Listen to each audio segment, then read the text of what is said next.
तालुक्यामध्ये पाणी टंचाई बरोबरच चारा टंचाईचं देखील भीषण संकट आहे। या संकटामुळे पशुपालक चिंतेत सापडलाय। प्रशासनाने उपाययोजना करण्याची मागणी सध्या जोर धरतीये।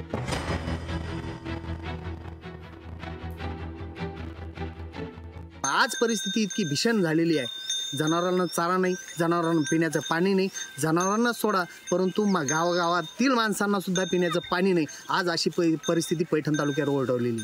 खऱ्या अर्थानं आढावा बैठक घेऊन दुष्काळी उपाययोजना या तालुक्यामध्ये राबवणं गरजेचं होतं, परंतु असं होताना दिसत नाही।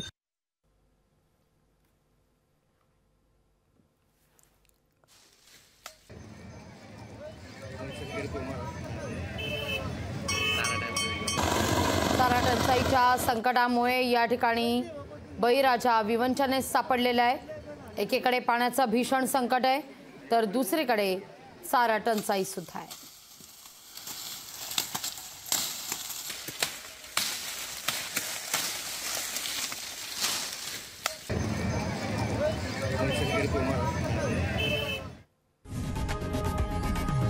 लोकशाही मराठी ऐका, पहा, जागरूक रहा।